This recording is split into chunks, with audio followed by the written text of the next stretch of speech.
पिछले भाग में आपने देखा कि मेघना अपने आप को एक राजकुमारी बने महल में देखती है और फिर कोई पीछे से उसके कंधे पर हाथ रखता है। तभी वो चीखती हुई नींद से जाग उठती है।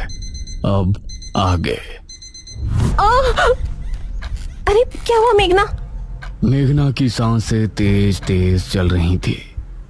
उसके माथे पर पसीना आ गया था। कुछ बोल तो, क्या हुआ? बहुत ही अजीब सपना देखा यार। देख, मुझे लगता है तो इस गांव की झूठ मूठ की हिस्ट्री के बारे में ज्यादा ही सोच रही है। हम लोग बस मृत्युंजय अमृत का सैंपल लेते हैं और निकलते हैं यहाँ से, ठीक है? इस पर मेघना ने हल्के से हाँ में सर हिलाया। लेकिन सच कहा जाए तो असल में वो अपने साथ हो रही और इस गांव में घट रही हर एक घटना का रहस्य जानना चाहती थी। सुबह सुबह चीखना चिल्लाना बंद करो और दोनों हाथ मुंह धोकर नाश्ते के लिए आ जाओ। ये कहकर ठकुराइन वहां से चली गई। ये औरत बहुत ही खड़ूस है। एक बार हमारा काम हो जाए, इस गांव को मुड़कर भी नहीं देखना मुझे। ये दोनों फ्रेश होकर नाश्ता करने पहुंची तो अनुज ने उठकर मेघना के लिए चेयर पुल अप की। आओ मेघना, बैठो।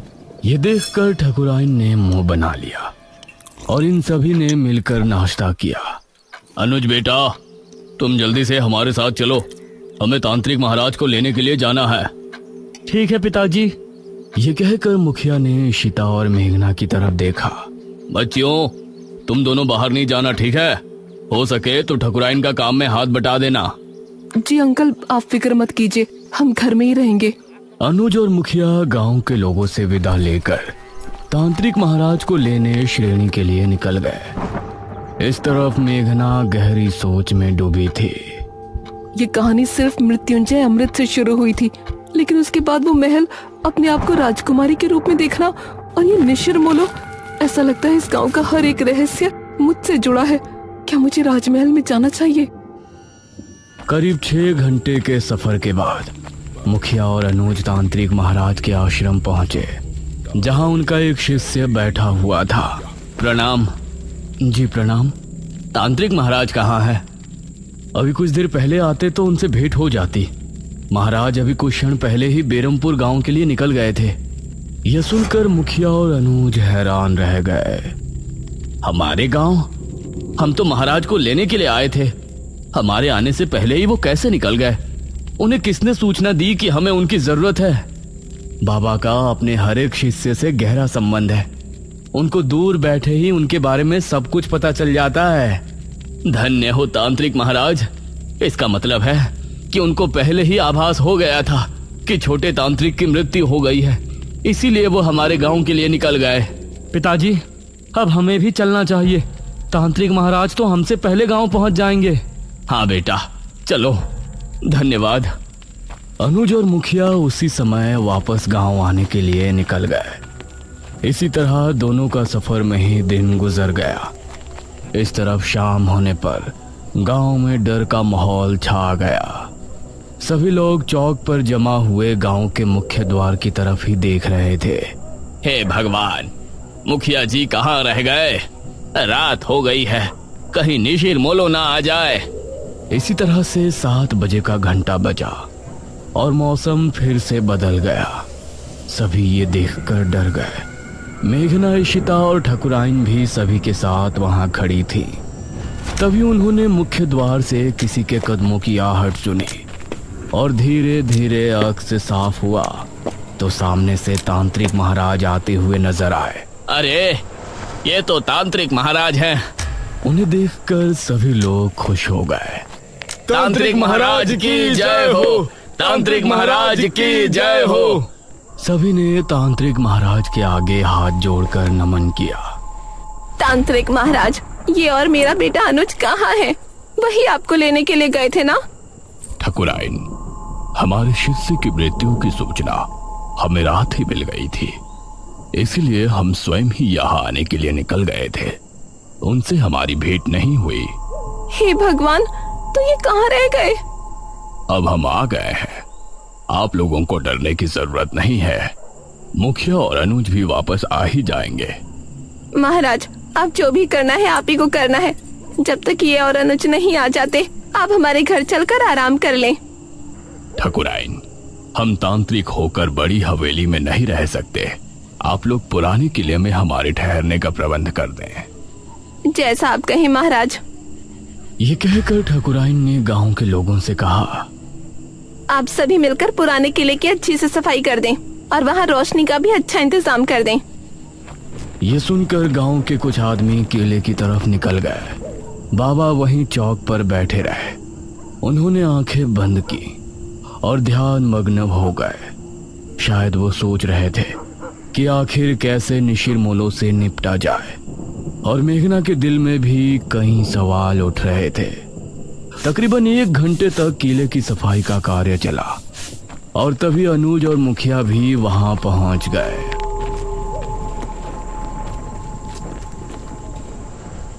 शुक्र है आप आ गए जी। प्रणाम तांत्रिक महाराज। मुखिया की आवाज सुनकर तांत्रिक महाराज ने आंखें खोली। तभी गांव के आदमी भी वहां पहुंच गए। किले की सफाई हो चुकी है ठकुराइन, अब तांत्रिक महाराज वहां ठहर सकते हैं। आप सभी हमारे साथ किले में चलिए। निशिरमोलो इतने सालों बाद कैसे वापस जाग उठे, ये जानने से पहले हम सभी को निशिरमोलो की पूर्ण कहानी को दोहराने की जरूरत पड़ेगी। अब सभी लोग मिलकर किले में पहुंचे। तांत्रिक महाराज एक ऊंचे टीले पर बैठे थे। किले में हर तरफ कई दीपक और दीवारों पर मशालें लगी थी जो वहां रोशनी उत्पन्न कर रही थी। मेघना अब तांत्रिक महाराज को बड़े गौर से देख रही थी, क्योंकि निशिरमोलो के बारे में जानने की उसकी उत्सुकता भी बढ़ रही थी। ये बात सन 1626 की है। उस समय हमारे नगर में महाराज विश्वजीत का शासन था। विश्वजीत की रानी का देहांत हो गया था और उनकी एक राजकुमारी थी, राजकुमारी मेघालय। महाराज, नगर में फैली महामारी अब और बढ़ चुकी है। अब इससे नहीं निपटा गया तो राज्य पूरी तरह से बर्बाद हो जाएगा। इस महामारी से निपटने का बंदोबस्त हम अवश्य करेंगे मंत्री जी। उसी समय एक आदमी वहां पहुंचा। महाराज की जय हो। जी, कौन है आप? महाराज, हम आपके पड़ोसी राज्य बल्लभगढ़ के राजा इंद्रसेन के दूत हैं। उन्होंने आपको शीघ्र ही मिलने बुलाया है। उनका कहना है कि आपके राज्य पर जो संकट आया है उससे निपटने में वो आपकी सहायता करना चाहते हैं। पिताश्री, हमें नहीं लगता कि वो हमारी इस महामारी से निपटने में कोई सहायता कर सकते हैं। हमें स्वयं ही कुछ करना पड़ेगा। समस्या गंभीर है राजकुमारी, हमें एक बार अवश्य ही उनसे मिलना चाहिए। हम आज रात ही उनके राज्य के लिए निकलते हैं। ठीक है पिताश्री, इस महामारी का जो भी हल निकले आप शीघ्र ही वापस आने की कोशिश करें, क्योंकि अगर आप इस बीमारी का इलाज नहीं ढूंढ पाए तो हमें ही कुछ करना होगा। अवश्य राजकुमारी। महाराज अपने रथ में बैठ बल्लभगढ़ के लिए निकल गए। रथ में उनके साथ सेनापति थे और 2 घोड़सवार सिपाही पीछे आ रहे थे। उनका रथ इस समय जंगल के रास्ते से गुजर रही थी। तभी अरे, ये क्या हुआ? रथ अचानक से रुककर टेढ़ा हो गया था। सेनापति जी, बाहर निकलिए। महाराज और सेनापति बाहर निकले तो देखा रथ का पहिया गड्ढे में फंसा है और चटक भी गया है। अरे, ये क्या हुआ? अब जंगल में इस रथ का पहिया कौन ठीक करने आएगा? क्षमा करें महाराज, हम अभी इसे ठीक कर देंगे। आपको थोड़ी प्रतीक्षा करनी पड़ेगी। तभी इन लोगों को पानी की आवाज सुनाई दी। ये कैसी आवाज है? ऐसा लगता है जैसे कोई कुएं से पानी खींच रहा हो, और यह आवाज कुएं के ऊपर लगी चरखी से आ रही हो। आइए देखते हैं। राजा और सेनापति उस दिशा में गए तो वहां उनको कुएं पर एक औरत पानी भरती नजर आई। उसके बाल बहुत लंबे थे, वो दिखने में बहुत ही खूबसूरत थी और वेशभूषा से आदिवासी लग रही थी। उसने जैसे ही महाराज और सेनापति से नजरें मिलाई तो उसका सौंदर्य देखकर ये दोनों ही सन्न रह गए।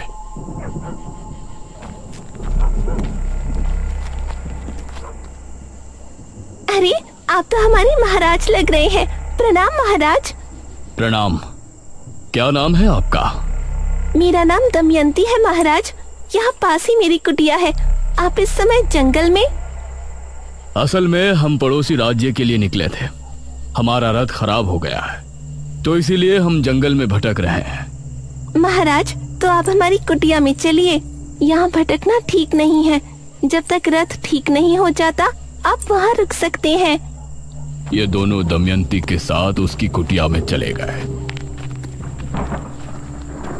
और फिर दमयंती ने दोनों को पीने के लिए पानी दिया। कितनी सुंदर है ये।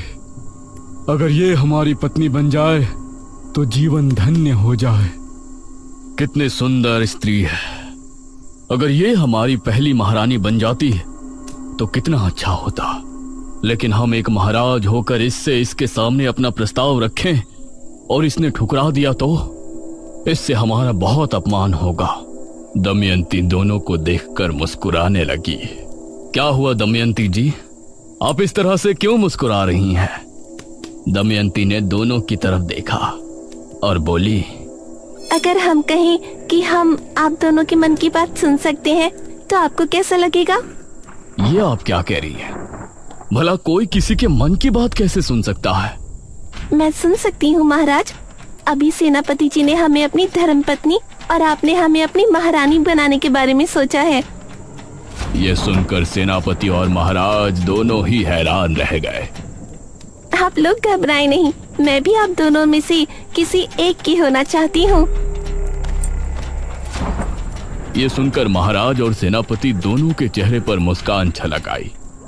तो ठीक है दमयंती, अपना निर्णय सुनाए। इससे पहले ही सेनापति बोला, महाराज, अगर आप दमयंती को चाहते हैं तो हम आपके विरुद्ध नहीं जा सकते। ये सुनकर महाराज को बहुत अच्छा लगा और दमयंती भी मुस्कुराई। किंतु हम एक महारानी का जीवन नहीं जीना चाहते। हम आपकी धर्मपत्नी बनकर सिर्फ अपना पत्नी धर्म निभाना चाहते हैं। अगर आपको हमारा प्रस्ताव स्वीकार है तो आपको अभी इसी क्षण हमसे विवाह करना होगा। महाराज ने उसी समय अग्नि के साथ फेरे लेकर दमयंती से विवाह कर लिया। सुबह होने तक रथ भी ठीक हो गया था। महाराज ने दमयंती को भी अपने साथ लिया और फिर उस राज्य पहुंचे। राजा इंद्रसेन को हमारा नमन है। आइए महाराज, बैठिए। महाराज और इंद्रसेन में बातें हो रही थी, लेकिन इंद्रसेन भी दमयंती पर मोहित हो गया था। आज रात इस विश्वजीत को रास्ते से हटाकर हम दमयंती को अपना लेंगे और फिर कल ही इसके राज्य पर हमला बोलकर उसे भी अपने अधीन कर लेंगे। दमयंती उसको बड़ी गौर से देख रही थी और उसके चेहरे पर गुस्सा दिखने लगा था। क्या हुआ दमयंती? महाराज, राजा इंद्रसेन आपकी कोई मदद नहीं करना चाहते। रात होने पर आपको रास्ते से हटाने की योजना बना रहे हैं और हमें हमेशा के लिए अपना बना लेंगे और आपके राज्य को भी हड़प लेंगे। यह सुनकर इंद्रसेन भी हैरान रह गया। महाराज को बहुत गुस्सा आया। उन्होंने उसी समय अपनी तलवार निकाली। इंद्रसेन को परास्त करने के बाद महाराज तुरंत अपने राज्य की ओर लौट गए।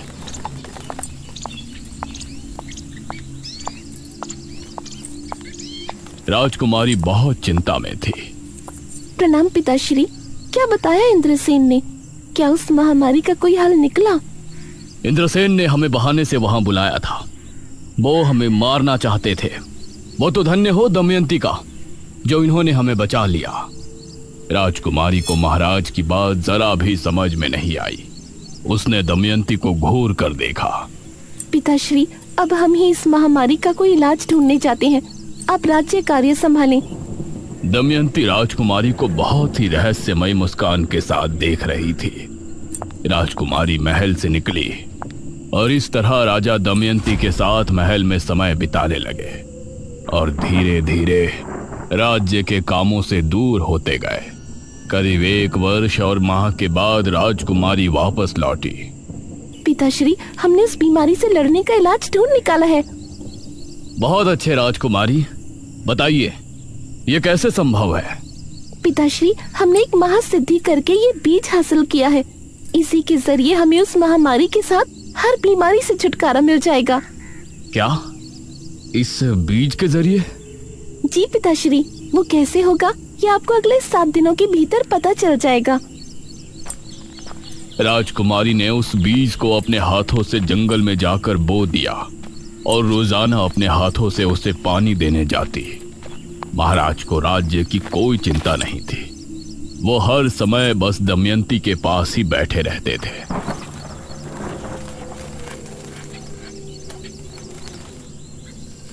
7 दिनों के बाद राजकुमारी महाराज, मंत्री और सेनापति को लेकर जंगल पहुंची। उन्होंने पाया कि पेड़ बहुत ही हरा भरा हो गया है और उससे हरे रंग का पदार्थ टपक रहा है। ये क्या चमत्कार है राजकुमारी? पिताश्री, ये मृत्युंजय अमृत है। इसकी 3 बूंद पीने से बड़े से बड़ा रोग दूर हो जाता है। हम इसके जरिए राज्य में फैली महामारी का खात्मा कर सकते हैं।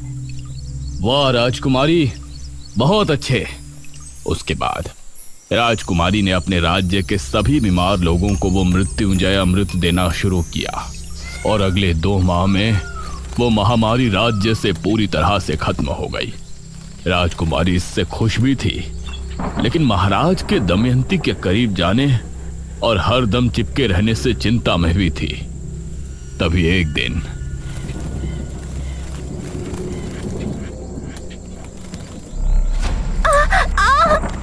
महाराज! दमयंती, क्या हुआ आपको? क्या हुआ दमयंती आपको? कुछ तो बताइए। देखते ही देखते उसके चेहरे की रंगत बदल गई और वो एक बूढ़ी नजर आने लगी। ये देखकर महाराज के पैरों तले जमीन निकल गई। दमयंती, ये क्या हो गया आपको? महाराज, असल में मैं कोई आम स्त्री नहीं हूँ, मैं एक डायनी हूँ। क्या? एक डायनी? हाँ महाराज, एक डायन जवान मर्दों को मारकर अपनी उम्र बढ़ाती है, लेकिन मैंने वो करना उचित नहीं समझा। इसलिए आज जब मेरी आयु 100 वर्ष हो गई है तो मैं बूढ़ी हो गई हूँ। अब अगली एकादशी की रात मेरी मृत्यु हो जाएगी। नहीं दमयंती, हम आपको ऐसे मरने नहीं दे सकते। हमें आपके डायनी होने से कोई ऐतराज नहीं। आपको बचाने का कोई तो तरीका होगा। एक तरीका है महाराज, लेकिन बहुत ही मुश्किल कार्य है। हमें बताइए, हम आपको बचाने के लिए कुछ भी करेंगे। अगली एकादशी की रात तक 11 मुर्दों के खून से अगर हम स्नान कर लेते हैं तो हमारी जान बच जाएगी और हमारा सौंदर्य भी वापस लौट आएगा। महाराज ने अब दमयंती को बचाने का प्रयास शुरू किया। राज्य में जब भी किसी की मौत होती तो उनके घरों से उनकी लाश को उठवा लिया जाता था और इसी तरह 10 लाशों के खून से दमयंती को नहला दिया गया था। इससे परेशान होकर मंत्री ने राजकुमारी को सब बताया। राजकुमारी, राज्य में हाहाकार मचा हुआ है। महाराज दमयंती को जवान बनाने के लिए मृत लोगों के शव का अंतिम संस्कार नहीं होने दे रहे हैं। उनके शव को बुरी तरह से काटा जाता है और उनके खून से दमयंती स्नान करती है। इससे प्रजा बहुत क्रोध में है। क्रोध की बात तो है ही मंत्री जी।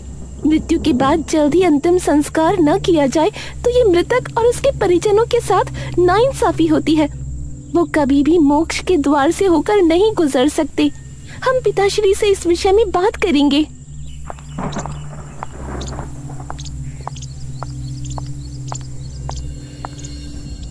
राजकुमारी ने महाराज से बात की, लेकिन उनके सर पर दमयंती को बचाने का भूत सवार था।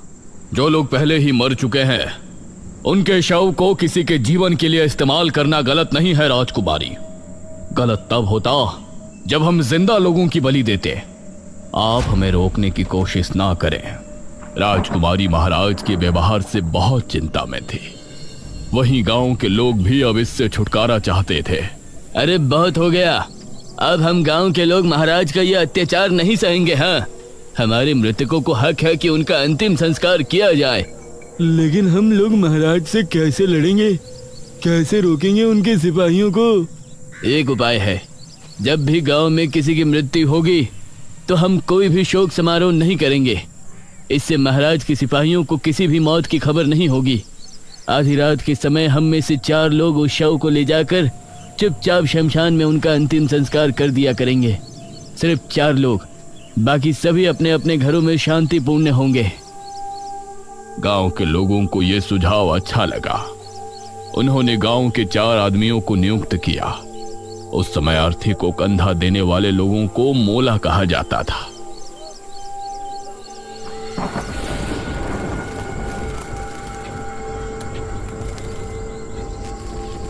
ये 4 लोग रात के समय निकला करते थे, इसीलिए इनका नाम निशिर मोलो रखा गया। अब जब भी कोई मृत्यु होती तो 4 कथई लिबास वाले आदमी निशिर मोलो बन के उस शव को कंधा देते और उसका चुपचाप अंतिम संस्कार करके वापस गांव को लौट आते। समझ नहीं आ रहा, पूरे 15 दिन हो गए, अभी तक किसी के घर कोई मृत्यु नहीं हुई है। ऐसा कैसे हो सकता है? अगले दिन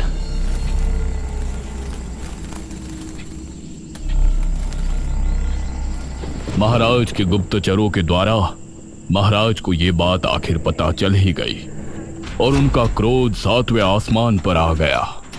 वो जो भी 4 लोग हैं, हम उनको मार कर ही दम लेंगे।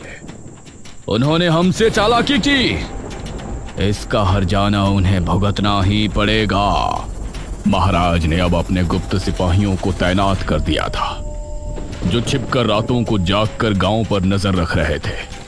एक रात निशिर मोलो एक अर्थी लेकर निकले। यह शनिवार की रात थी, तो उन गुप्त सिपाहियों ने निशिर मोलो को रोक लिया।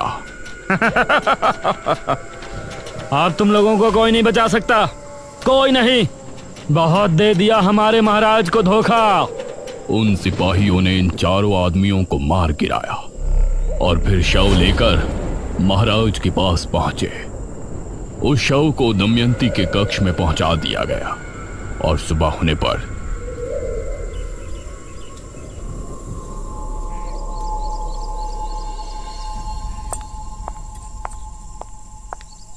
दमयंती कक्ष से बाहर निकली अपने उसी खूबसूरत जवान अवतार में।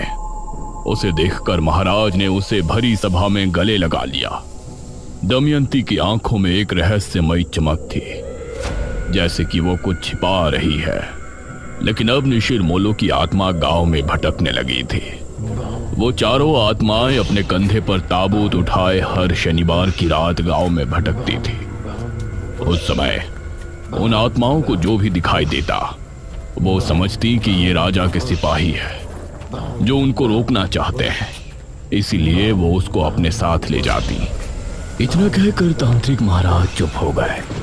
सभी गांव के लोग ये कहानी सुनकर हैरान थे और मेघना को तो जैसे अब अपने सपनों से जुड़ी कुछ बातें समझ में आने लगी थीं। हे भगवान, मतलब जो निशिर मोलो आज हमारी जान के दुश्मन है, वो कभी हमारी रक्षा किया करते थे। हाँ, उनकी इसमें कोई गलती नहीं है। उनकी अकाल मृत्यु की वजह से वो ऐसा करते हैं। उनको नहीं पता कि उनकी मृत्यु हो चुकी है। वो तो अभी भी अपने काम को अंजाम देने की कोशिश कर रहे हैं। बाबा, आगे की कथा में क्या हुआ? वो राजकुमारी महाराज और दमयंती? आगे क्या हुआ और निशिर मोलो को कैसे रोका गया और अब वो अचानक क्यों 400 साल बाद वापस आ गए हैं, ये कहानी जानने के लिए हमें बेरमपुर पुराण को पढ़ने की आवश्यकता है, जो कि 400 साल पहले की राजमहल के किसी गुप्त कक्ष में रखवाया गया था। बेरमपुर पुराण? अब इसका पता हमें कैसे चलेगा बाबा? वो बेरमपुर पुराण राजमहल में कहाँ है, ये जानने के लिए मुझे एक अनुष्ठान करना पड़ेगा, जो कि मैं इसी किले में बैठकर करूंगा। ध्यान रहे, उस समय सभी अपने अपने घरों में होंगे। कहीं ऐसा ना हो कि इस बार भी निशिर मोलो ये अनुष्ठान रोकने के इरादे से गांव में आए। निशिर मोलो कौन है ये तो हमने जान लिया है, लेकिन इन सब का मेघना से क्या संबंध है? निशिर मोलो उसके आने से कैसे जाग उठे? राजा के साथ क्या हुआ और दमयंती असल में क्या है? इन सभी सवालों के जवाब जानने के लिए हमारे साथ बने रहिए निशिर मोलो के अगले पार्ट में।